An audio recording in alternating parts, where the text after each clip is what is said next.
J'étais assise par terre dans la salle de bain. Encore en robe de mariée. Des roses dans les cheveux. Une bouteille de champagne que je n'avais pas touchée, posée sur le comptoir. Et je tenais une lettre qui venait de bouleverser mon monde. Je m'appelle Émilie. J'ai 29 ans. Et ce que ma belle-mère a glissé dans ma main le soir de mes noces. Je n'arrive toujours pas à y croire. Permettez-moi de revenir en arrière. J'ai grandi dans une petite ville de l'Ohio. Vraiment toute petite. Un seul feu rouge, un seul restaurant, tout le monde se connaît. Mon père était professeur d'histoire au lycée. Ma mère travaillait à temps partiel à la bibliothèque municipale. On ne vivait pas dans la précarité, mais on n'était pas riche non plus. J'ai été la première de ma famille à quitter l'Ohio pour faire des études supérieures. J'ai intégré une université à Chicago grâce à une bourse partielle. J'ai étudié la finance. J'ai cumulé 2 emplois à temps partiel pendant mes 4 années d'études. À 26 ans, j'avais un vrai travail dans un cabinet comptable en centre-ville, un petit appartement dont j'étais fière, et une vie que j'avais construite moi-même. J'étais bien. Je ne cherchais personne. Et puis j'ai rencontré Ryan. Il travaillait dans le même cabinet, mais dans une autre équipe. On se croisait sans arrêt dans l'ascenseur, à la machine à café, au parking. Il était drôle d'une manière totalement naturelle. Pas drôle en forçant le trait. Juste, naturellement, discrètement hilarant. Il m'a demandé un café après le travail, un vendredi. J'ai dit oui. 3 heures plus tard, nous étions toujours assis dans ce café. 6 mois après, j'en étais sûre, c'était lui.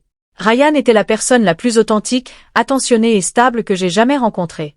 Il ne m'a jamais fait sentir que j'étais de trop ou de pas assez. Il me voyait simplement. Exactement comme j'étais. Je suis tombée follement amoureuse de lui.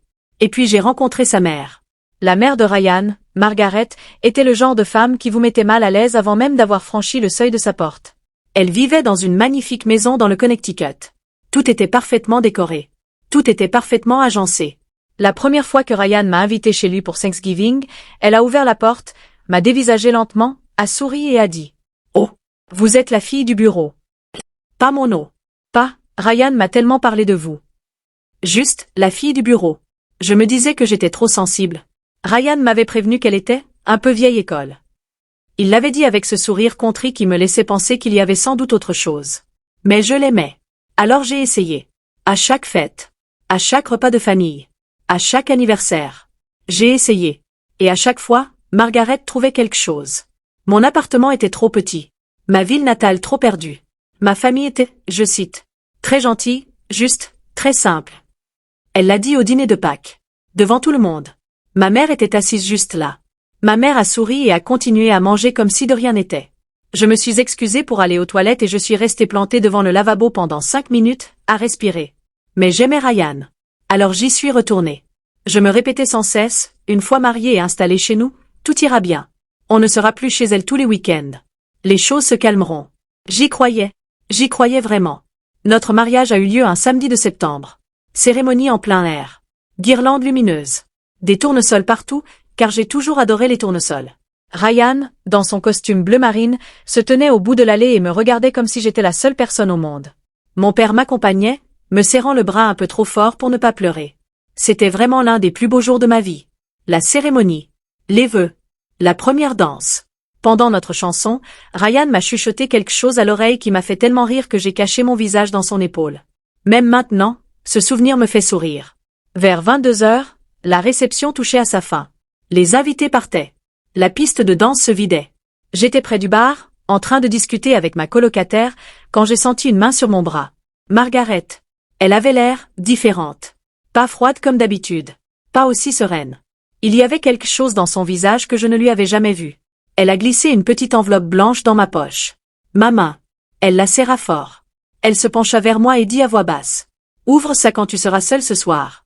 Pas devant Ryan. Pas devant personne. » Puis elle me serra la main une fois. Et elle s'éloigna. Je restai là, plantée devant cette enveloppe. Mon cœur s'emballa aussitôt. Qu'est-ce que c'était? Une lettre? Un document familial? Un chèque? Ma colocataire haussa les sourcils. Je secouai lentement la tête. Je la glissai dans mon bouquet. Et j'attendis. Il était presque minuit quand j'ai enfin eu un moment seul. Ryan était dehors, en train de dire au revoir à ses amis de la fac. Je me suis glissée dans la salle de bain de notre suite d'hôtel. Assise par terre, en robe de mariée, talons aux pieds, j'ai ouvert l'enveloppe. Une seule page. Son écriture. Soignée et soignée. J'ai commencé à lire. Et dès la 3e ligne, mes mains tremblaient. Elle avait écrit. « Émilie, je veux être honnête avec toi parce que je crois que tu mérites l'honnêteté, même si le moment est mal choisi. Je n'ai jamais vraiment approuvé ce mariage. Ryan vient d'un certain milieu et j'ai toujours imaginé pour lui quelqu'un qui venait du même milieu. Cela n'a jamais eu trait à toi personnellement. Mais il y a autre chose. Il y a 8 mois, j'ai engagé un détective privé pour enquêter sur tes origines. Je veux que tu le saches parce que tu mérites de le savoir. Ce qui est ressorti m'a moi-même surprise. L'homme que tu appelles ton père dans l'Ohio n'est pas ton père biologique. Ta mère était en couple avant de le rencontrer. Tu es le fruit de cette relation. Ton père, l'homme qui...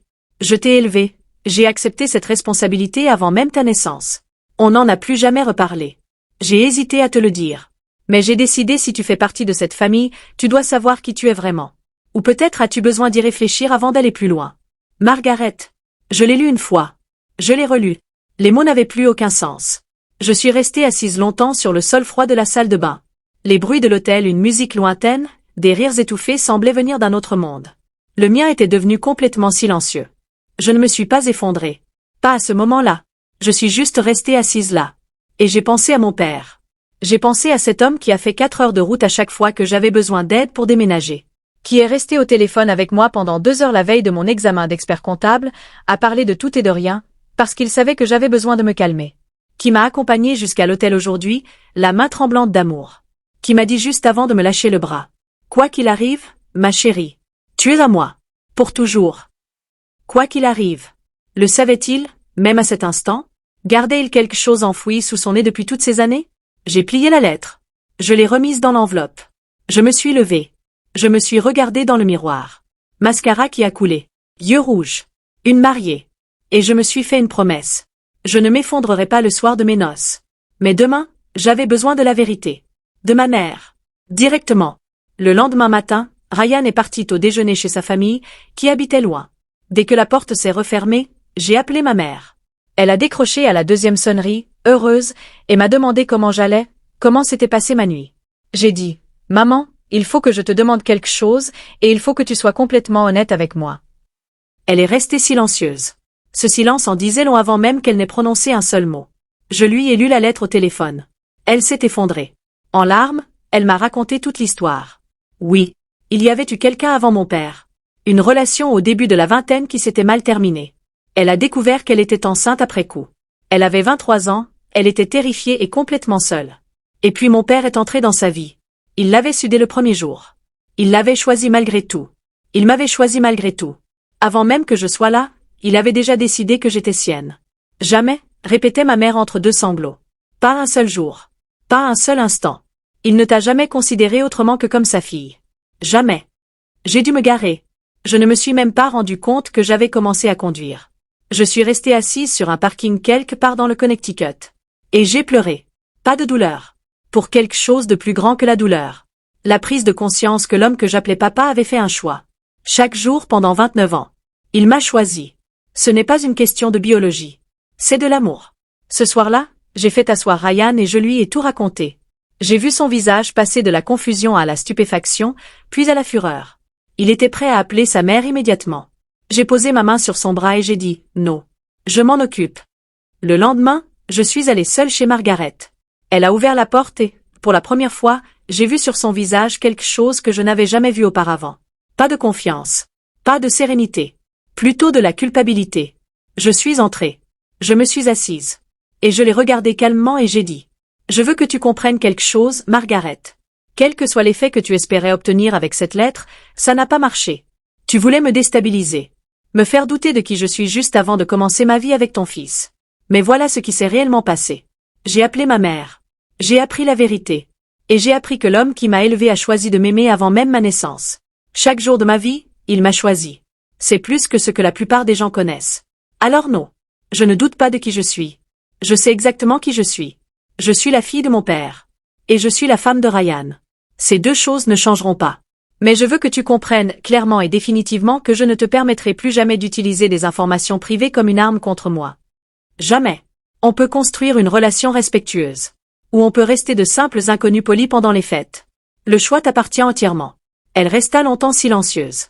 Puis, doucement, elle dit « Tu es plus fort que je ne le pensais. » Je me suis levée. « Je sais, » dis-je. Et je suis sortie. Ryan et moi sommes mariés depuis 2 ans. Est-ce que tout est parfait avec Margaret? Non. Mais ils sont honnêtes. Et l'honnêteté, Ça me suffit. Mon père et moi nous parlons tous les dimanches matins. La semaine dernière, il m'a appelé juste pour me dire qu'il avait vu des tournesols au supermarché et qu'il avait pensé à mon mariage. J'ai dû faire semblant d'avoir quelque chose dans l'œil. Voici ce que je veux que vous reteniez de mon histoire. La famille, ce n'est pas une question d'ADN. La famille, c'est les personnes présentes. Les personnes qui vous choisissent, non par obligation, mais parce qu'ils le veulent. Mon père m'a choisi il y a 29 ans. Et je lui en serai reconnaissante toute ma vie. Je m'appelle Émilie. Et cette lettre, reçue le soir de mes noces, ne m'a pas brisée. Elle m'a simplement montré à quel point j'étais déjà forte. Merci de m'avoir écoutée.